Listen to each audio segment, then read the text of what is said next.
would like to welcome April Robbins and 𝐓𝐎𝐍𝐈𝐆𝐇𝐓 to the show today. We're going to discuss foster parenting, which is very important all over this state, all over the nation, but specifically it's important here in Dunklin and Stutter County. Ladies, welcome to the show. Amber, April. Good to meet you. Thanks for coming today to talk about this important issue. Amber and I had lunch last week, and I got to find out all about CASA and foster parenting, and it's such a very, very important program for this state, for this area. And tell us a little bit about yourself and your family, Amber. I'm married to 𝐅𝐄𝐀𝐓𝐔𝐑𝐄𝐃, and we have 5 children, some of which we adopted through foster care. And I reside in Kennett, Missouri, and my children are Hawk Hornets. April, tell us a little bit about yourself and your family. Okay, sure. I'm originally from Chaffee, Missouri. I married an advanced boy, Heath Robbins. We have our own little boy now, Oliver Robbins. He's 4. I started in '09 with the Children's Division and based out of Stutter County, and now I am the licensing supervisor with a partial load of the alternative care unit. And I've been doing licensing for about a year now, so working on recruitment. You kind of work at both ends of the spectrum for foster parenting, so I want to start with Amber. Amber works with CASA. Just kind of give us a brief description of CASA and what that does here in Dunklin County. CASA is a court-appointed special advocate, and they work as the voice for the child. There are 2 paid employees through CASA of Dunklin County, and then everyone else is volunteers. So we find volunteers to basically help the child be heard in the court system. In April, you work for the Missouri Children's Division. Correct. So tell us about what you do there. Well, I started out in alternative care. That's basically when the kids have been removed on an emergency basis, and we find foster placements for them. We try to place them with relatives as quickly as possible so that it's less traumatizing. Like I said, I started the licensing unit about a year ago, and that aspect of the job is licensing both the foster parents and the relative parents. So we do the background checks, a walkthrough of the home, make sure that that's of licensing standards that are state requirements. We give the foster parents training and support and maintain their licensing status. Why do we need foster parenting in this area? As a community, it's our responsibility to take care of our kiddos, and we need foster parents on an emergency basis. When they've been pulled from their homes in the middle of the night, we need to be able to call a foster parent who's ready to go and ready to take them. We also need, just placements in general when there isn't a relative out there for the kids.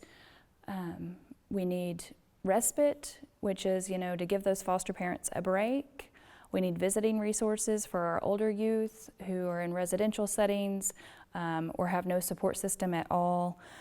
Even a pen pal could help a kid who has absolutely nobody to talk to or communicate with on a personal level. Sometimes it's just the little things that you do that really makes a difference in a kid's life, right? Most definitely. Most definitely. So, April, walk us through the removal process. I'm sure it's always bad. It's always a bad feeling for you to have to do that or send someone to do that. So walk us through the removal process. Sure. So the community or mandated reporters, whoever sees it, they call in a hotline. The hotline then contacts our local agency. They go out, and there's different levels of how many hours they have to respond, but on an emergency basis they have 3 hours to get there, assure the safety of the kid. If it meets an element that the court feels there is need for intervention, then a juvenile office or a police officer or doctor will sign a 33 and remove those children on an emergency basis if the abuse or the neglect met standard. Is there a lot of false alarms in this? When they remove a child from a home, I mean, you do a lot of research and background to make sure you legitimately need to do that, correct? Correct, yes. There's a lot that goes into that, and we try to do a child abuse and neglect history so that we can catch any type of behavioral pattern that we've already documented through the hotline unit. We contact that reporter as well to see what exactly the details that they may have or what the hotline may not have picked up. And then we go to the actual situation and see what exactly is in that environment. Amber, you have a unique perspective on foster parenting because you're kind of working on both sides of it. Now, you work with CASA, you work with probably the judge. Judge Pryor does a lot of the CASA, I guess, placement, I guess is the right terminology. And you actually have to have an effective judge that actually cooperates with CASA because the judge doesn't have to turn over the child to CASA, correct? Correct, yes. So you have to have an effective, supportive judge in your county to actually remove the child first, and actually he puts CASA in touch with the child. Is that correct? Yes. So CASA can be appointed only by the judge, but anyone involved in the child's life or in their case can actually request a CASA on the case. They just have to have reason that they feel like it's needed, and then the judge appoints a CASA worker. Like I said, you have a unique perspective because you've done foster parenting and you work for CASA. So give us a little background on your experience with foster parenting. We started probably about 4 years ago. We've had 15 placements in our home, and then we've actually had 30 children come through our home, some just respite, and then also some emergency placements and things like that. We've seen a lot and met a lot of kids and a lot of caseworkers and wonderful people throughout the time that we were foster parents. How long has a child stayed in your home, or how short a time has a child stayed in your home? Well, we had one person who came to our home, or one placement who came to our home, and they were only there 3 days. Just long enough to get the family member prepared to take the child in. And then we have some children that we adopted from care. But as far as children who leave our home, the longest placement we had was, I'm going to say, I think it was 18 months. We had a child for 18 months. So you get emotionally and mentally attached to these kids. Oh, yes. How do you handle that when the kid leaves, the child leaves? It is upsetting because you love these children as your own. Absolutely. But seeing their parents or family members work to do everything that they should on their case plan and get these kids back, it really warms your heart to know that they've worked for them kids and they truly love their children and are just devoted to doing what they need to do to get them home. I mean, in talking to you at lunch last week, I know you've bought many mattresses, many pairs of shoes. I mean, you're the real parents for these kids for a very short time or a very long time. So You get really attached quick. So Amber, you and I had lunch last week, and I know that you get really attached to these kids. I mean, you treat them like they're your own. Mm-hmm. Some of them have become your own. You told me about all the mattresses and all the shoes that you bought for them. So walk us through the process of when you get the child and you bring it to your home, like even how many kids that you've had at one time? Oh, goodness. Or how many kids can you have at one time? Is there a limit to that? There is. Per state, it's 6. And we've actually had 8 in our home, but we had sibling sets. Every child we took was from a sibling set. Most of our children come in groups of 3, I guess would be the best way to say that. We pick up a placement, or a placement is dropped off at our home, and we take the child to, usually with us, we take the child to pick out a bed, bed sheets or comforter, or something like that is their own. We take them to get their own pillow and stuffed animal, and then they get to have their bed and their safe spot. We give the child, a few days to adjust to everything and get them enrolled in school and to the doctor's appointments and do their checks. And then we just go on with life as normal as possible. We do visits and phone calls and doctor's appointments. And I think you told me that they take a lot of pride because that pillow and those sheets and the Yes. shoes are theirs. And that Yes. might be the first time they ever had that in their life, right? Yes. Yeah. You run into some situations that really tug at your heart. A lot of the kids, of course you buy them clothes and you buy them shoes and you buy them toys just like you would any child in your home. And some of the reactions just really tug at your heart being so proud of a pair of shoes and so proud that they have their own blanket and they get to sleep on the bed. It just really affects you. So April, obviously Amber's a saint, right? Yes, Amber goes above and beyond. Yes, she does. The whole mattress thing, thank you for doing that. That's amazing. That touched my heart. But we don't have enough foster parents. We don't have enough. What And is- you know, What is the supply? I hate to call it supply. What is the population of foster parents in Dunklin and Stutter County? so together there is a combination of 79 foster parents, and we have 250 children in our custody as a circuit right now. Some of those, do go to relatives, but up front the need there for that emergency placement is very large. In Stoddard, we're fortunate enough to have a children's home. In Dunklin, we have 2 beautiful homes that we need some foster homes for, or some foster place parents that we have openings for. We just need that special person like Amber, so So to we take don't that have on. enough.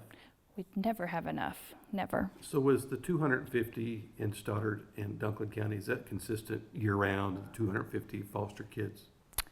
I would say an average, That's pretty consistent. yes. So what do you do when you run out of foster parents? We just have to get really creative. We look at other counties. Sometimes we get desperate enough that we do have to separate them. We do have waivers where if the foster parents can accommodate taking that many, they do have the bed space that we can do an overage, like an Amber situation with the 8. But a lot of times we do have to separate them, and that's traumatizing by itself, let alone being removed from your family altogether. So Amber will probably take them if you talk. You can talk her I into it. know, at least maybe joining us back for respite is what I'm hoping, so. So is there any, I know it's difficult because you're state regulated, you work for the state. Correct. Is it difficult to recruit foster parents? It is. It's been a struggle. It's one of those things that our agency is responsible for, but, during crisis situations, it gets put to the back burner, and so we don't get that message out there like we want to. How does a person become a foster parent? I mean, you can't just wake up one day and say, hey, I'm going to be a foster parent. There's a lot of training that's involved in this, right? Correct. So it's just a simple phone call to our office to tell me that you're interested. I send you a packet. You complete that packet and return it. You go through background checks. You go through a home study process, and you go through training. Someone that wants to be a potential foster parent, do they look at the training and the background check as cumbersome? Is it pretty easy? How long does it take? Sure. It takes approximately 120 days. There is a lot going on in that period. Like I said, you'll do the home study. That alone sometimes takes 90 days, but that's also including your background checks and things of that nature. And then there's a 5-week course training that you take as well. So all that's being done at the same time, but lengthwise it takes about that 120. But you want to make sure that you're putting that child in a safe environment, and you really want to do a thorough background check on that person, correct? Correct, and our main objective is to fit that child's culture and dynamic to a foster parent that's similar and is going to be a good fit for that child. So April, everybody's not cut out to be a foster parent, but how can people get involved otherwise? Well, we do have the emergency and the foster placements that Amber has explained. However, we do have respite. That is not as extensive as far as the training, the backgrounds, things of that nature. It's basically a support for our foster parents so that they can have a break, basically a built-in babysitter. We have the CASA program here in Dunklin County. That's basically an avocation for the children so that they have a voice and an extra built-in support. Helps them through the court system, the child abuse and neglect system. We also have adoption. A lot of times people think that they can't get babies from our agency. However, I've seen a lot of babies adopted over the years. Plus it comes with a maintenance, a financial support, a daycare support, attorney fees are paid for. So that's a huge benefit instead of going out to some of the private agencies and spending thousands of dollars. Let's see. We also need pen pals and visiting resources for our older youth. Some of them have no support whatsoever. They, for whatever reason, do not have any biological family involved. So they need a visiting resource, which could just mean taking them out for lunch, making phone calls to them, writing a letter. It doesn't have to be, you taking them into your home, because that isn't everybody's situation. That's not everybody's calling right now. So that's some of the ways that we need help. So there's many different ways people can get involved. There is many, many ways.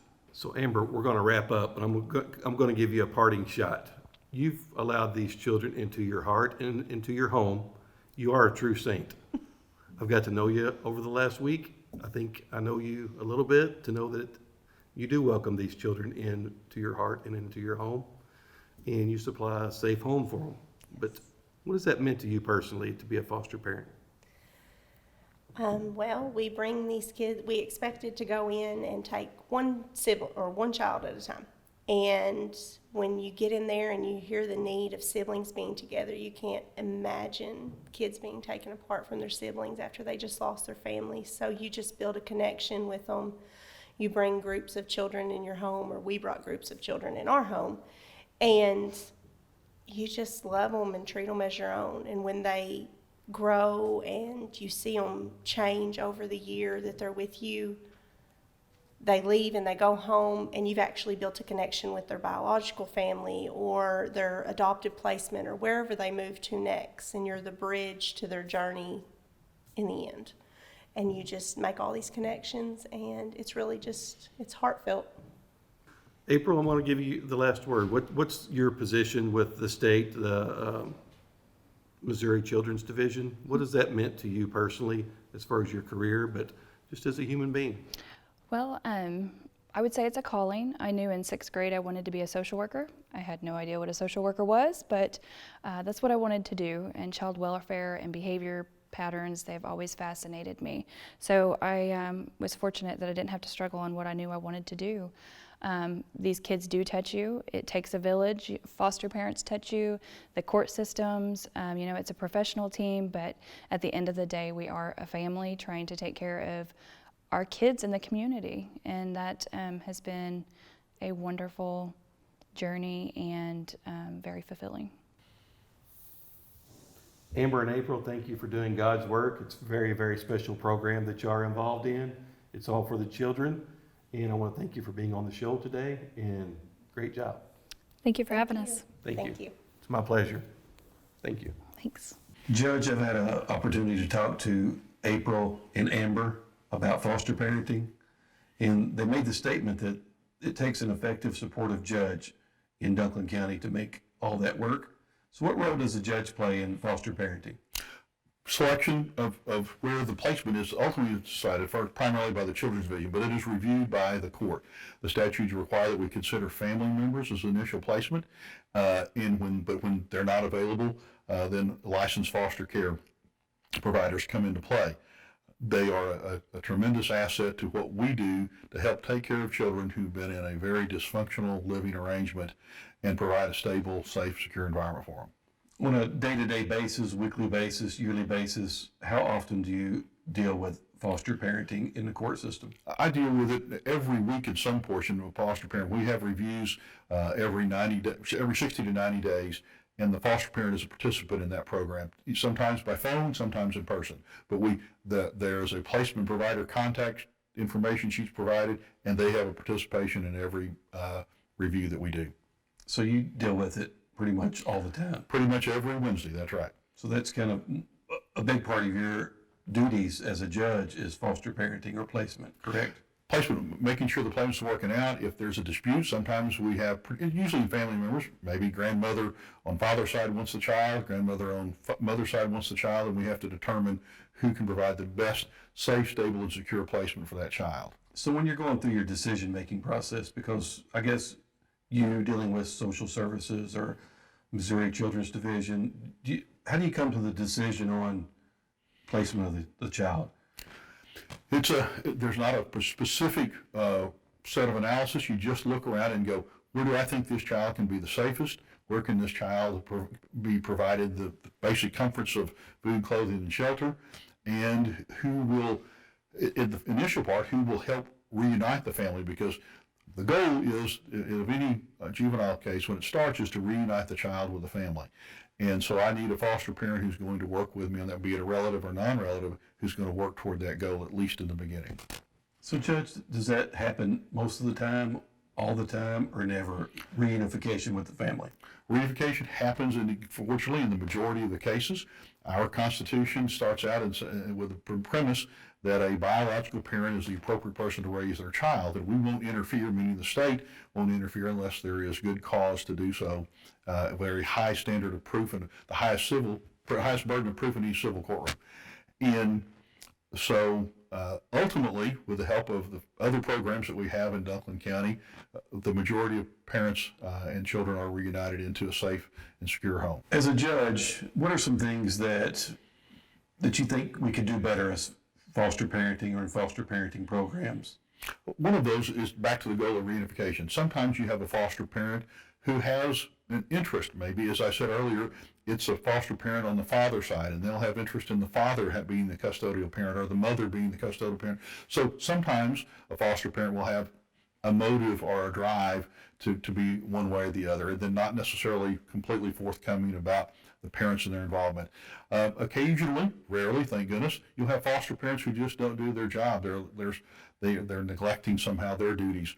And that's usually caught early. The foster parents, what we have is the checklist is Children's Division makes a visit, the juvenile office makes a visit, and a CASA worker, if they're appointed, makes a visit.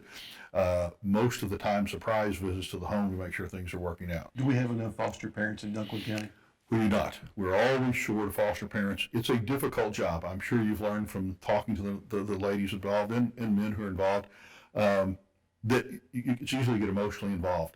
Foster parents sometimes look at me and go, how could you put that child back with a parent? I have a much better home. And that's absolutely true. The parent may have met the minimum standards. And so that parent is entitled under the Constitution to the return of the child.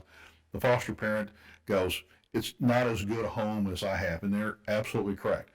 But I encourage people to consider it. I encourage people it will be, as I tell the CASA volunteers, it'll be one of the more difficult jobs, but one of the more rewarding jobs when you actually help a child out of a difficult spot, out of a dysfunctional home, and to see that there are other possibilities in life. Sad part is the kid probably don't even want to go back to the biological family a lot of times, and you have to do that, right? On occasion, we had that. So particularly with older children, 9, 10, and even teenagers, they see the benefit of this home that frequently will have more financial resources is the first thing you see. And they're very happy where they're at and don't want to go home. But most kids want to go back to their mother or their father. Judge, we've talked about foster parenting. I want to just touch a little bit on adoption. I've got a cousin who actually went to Ukraine and adopted 2 children many years ago. Mm-hmm. They're almost adults now. But why couldn't my cousin adopt kids here in the United States? Has it got easier? Is the adoption programs changing since you become a judge? Because it seems like to me that it is easier to adopt here in the United States now. I think it has gotten easier for 2 reasons. One, there's a private network of adoption agencies now that help match people. I have children who are actually born in Missouri that have been adopted by people as far away as the state of New Jersey. So that communication level is better. Also, we have the Children's Division has expanded their role in doing the termination of parental rights process to ease the adoption process. Again, the Constitution of both the United States and Missouri say very strongly, we start from a presumption the biological parent's going to raise their child. And Judge, you're not supposed to terminate that unless there's clear, cogent, convincing evidence that that's in the best interest of the child. So they take an active role in getting the parent that decision made early on in the process, so the child then is easier and quicker to adopt. So the evolution, the changes in adoption have come more from private firms? They've helped contributed because they've helped make the communication. Now what we're seeing is Children's Division doing the same thing. They work with Channel 12, for example, KFVS television has a frequent adoption series. And the word is out. This is how you find out about children. This is how the children we need from newborns all the way to teenagers that need a home and need a loving and caring forever family. And so the word is out. I think communication from everything from Facebook, social media have all made it easier to have that information out. Well, Judge, it's a great point because a lot of people think, well, that's not happening in my hometown. there's not kids with needs around Parma, Risco, Kennett, but there's a lot of kids in our immediate area that they don't have a home. That's correct. And there's a big need for it here locally.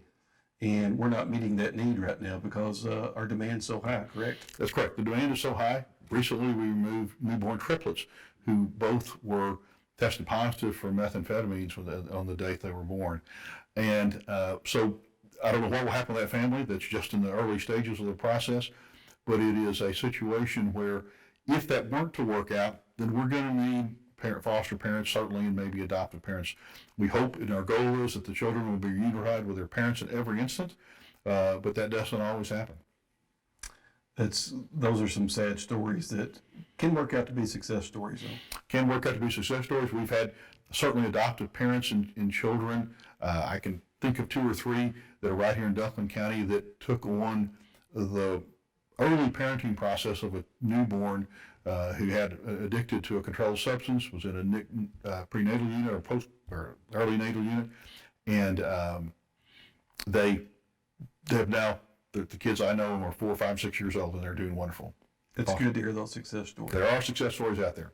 Judge, thank you for bringing all this important information. It's really important to our county. It's really important to our state. And you've enlightened me on many, many issues.